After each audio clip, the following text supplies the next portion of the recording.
नमस्कार साथियों, USBRL के एक नए एपिसोड में आपका स्वागत है। मैं हूं बलविंदर सिंह, आपका होस्ट एंड दोस्त। आप देख रहे हैं बलविंदर सिंह के वायरल वीडियो और स्वागत करता हूं USBRL के इस नए एपिसोड में।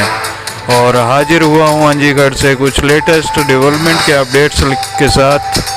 अंजीगढ़ bridge, India's first railway cable stayed bridge, जो कि गौरव है हिंदुस्तान को इंडियन रेलवे का और अहम कड़ी है USBRL की। USBRL के इस अहम कंपोनेंट में क्या कुछ लेटेस्ट डेवलपमेंट पिछले कुछ दिनों में हुई है और लेटेस्ट में क्या कुछ एक्टिविटीज़ यहाँ पे चल रही है, उसी की विस्तृत जानकारी लेकर मैं इस एपिसोड में आपके सामने हाजिर हुआ हूँ। और इसी के कंटिन्यूशन में मैं आपको बताता चलूं कि यहाँ पे आप देख पा रहे हैं RMC प्लांट चल रहा है, कंक्रीट का प्रोडक्शन हो रहा है और ट्रांजिट मिक्सर जो है वो कंक्रीट को ट्रांसपोर्ट कर रहे हैं। और ये कंक्रीट कहाँ पर हो रहा है और इसके कंक्रीट की एक्टिविटी से क्या कुछ इम्पैक्ट पड़ने वाला है अंजीगढ़ में और क्या कुछ इम्पैक्ट पड़ेगा इसके USBRL प्रोजेक्ट पर। और ये जो तो इस सब की जानकारी पाने के लिए बने रही वीडियो को स्किप मत कीजिएगा, बहुत रोचक जानकारी आपको मिलने वाली है। तो फ्रेंड्स, ये जो एरिया आप देख रहे हैं ये सेंट्रल अबैटमेंट का एरिया है और सेंट्रल अबैटमेंट में ये जो कंक्रीट पोरिंग का काम चल रहा है, ये केबल डक्ट का कंक्रीट का काम जो है वो राफ्ट की कंक्रीट का पोरिंग का काम जो है वो यहाँ पे चल रहा है।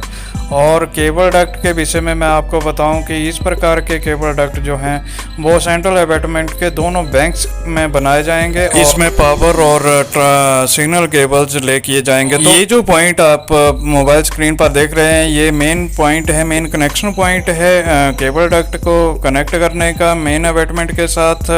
सेंट्रल अबैटमेंट का जो केबल डक्ट है उसका यहाँ पे कनेक्शन हो रहा है।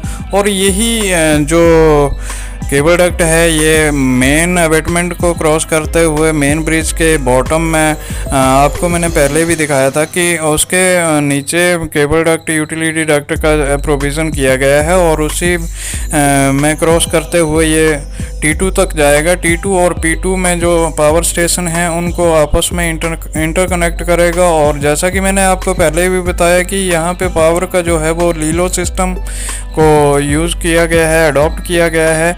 और लीलो system line in line out system होता है जिसमें पावर फेलियर की कंडीशन में कभी भी किसी भी प्रकार की अनइंटरप्टेड पावर सप्लाई जो हमेशा प्रोवाइड की जाएगी।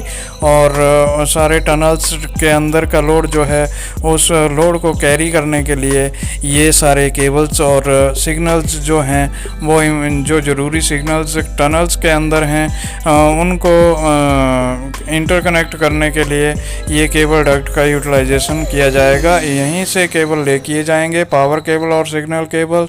और ये केबल डक्ट के अगर डायमेंशन की बात करें तो इसका डायमेंशन के विषय में मैं आपको बताता चलूँ कि ये जो है ये 2.4 मीटर के आसपास इसका जो आउटर विड्थ है और केबल डक्ट की, और इसका इंटरनल विड्थ जो है वो 1.25 मीटर का है। और इसकी हाइट की बात करें तो ये 1.5 मीटर के आसपास की हाइट रहेगी।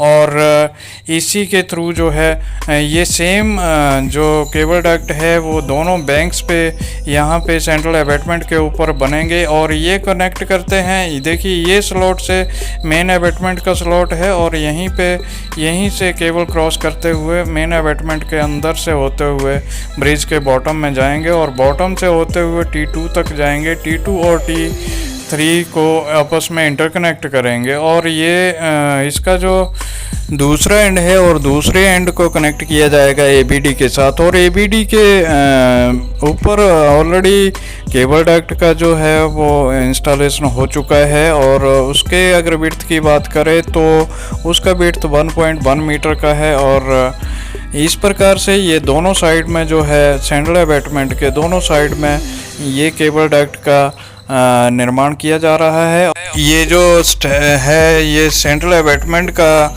दूसरा छोर है, ये लेफ्ट बैंक है। और यहाँ पे भी आप क्लियर देख सकते हैं कि यहाँ भी केबल डक्ट के लिए जो है वो कटिंग हो चुका है। और इसकी कटिंग को आप थोड़ा सा गौर से देखिएगा तो मैं आपको दिखाना चाहूँगा कि यहाँ पे आपको लेयर बाय लेयर जो है वो सॉइल फिलिंग आपको दिख रही है।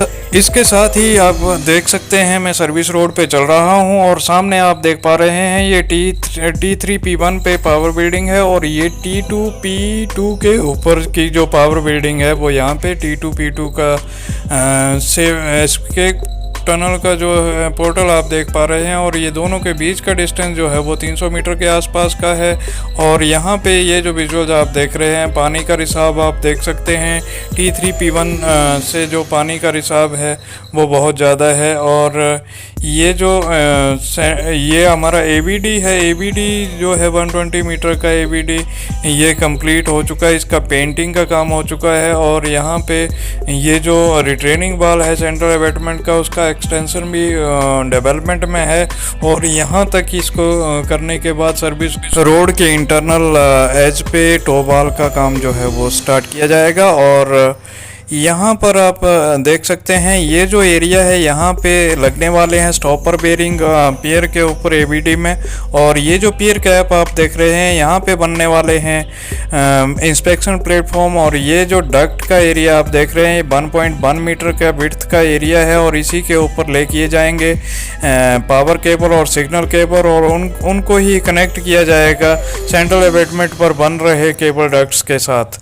और इसी के रिगार्डिंग यहाँ पे जो रिटेनिंग वॉल है सेंट्रल अबैटमेंट का उसका ये दूसरा छोर है और ये जो कंस्ट्रक्शन एंड है। और यहाँ पर आप देख सकते हैं जो इसका लेफ्ट बैंक है सेंट्रल अबैटमेंट का वहाँ पे भी ये कटिंग का काम जो है केबल डक्ट के लिए वो हो रहा है। और यहाँ पे भी आप देख सकते हैं कि सॉइल का लेयर बाय लेयर जो है वो उसका कंपैक्शन बहुत ही अच्छे तरीके से हुआ है।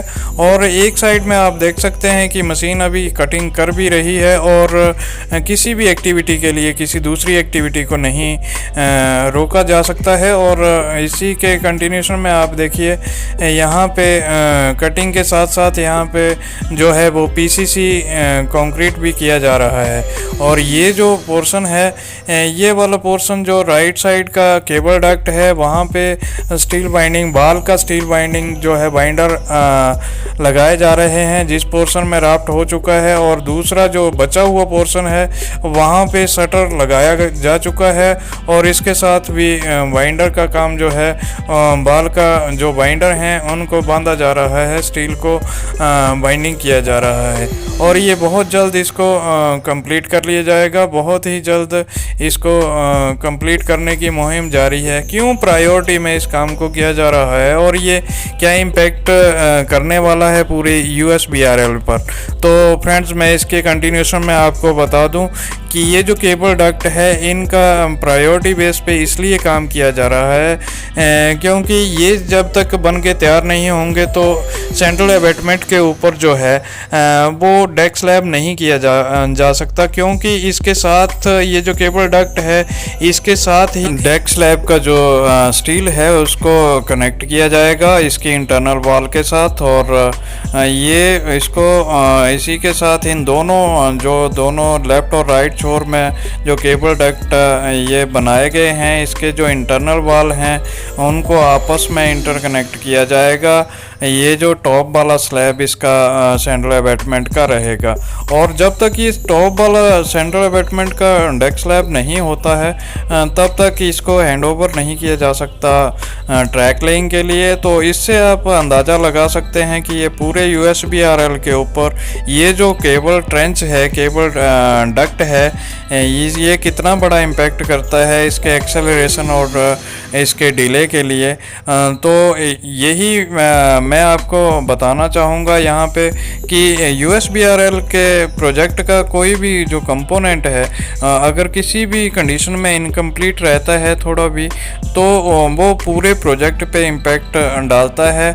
और यहाँ पे PCC होते ही यहाँ पे स्टील बाइंडिंग का काम शुरू होगा और स्टील बाइंडिंग के बाद यहाँ पे कंक्रीट कास्ट करके ये केबल डक्ट के काम को कंप्लीट प्रायोरिटी बेस्ड किया जाएगा। Thank you for watching.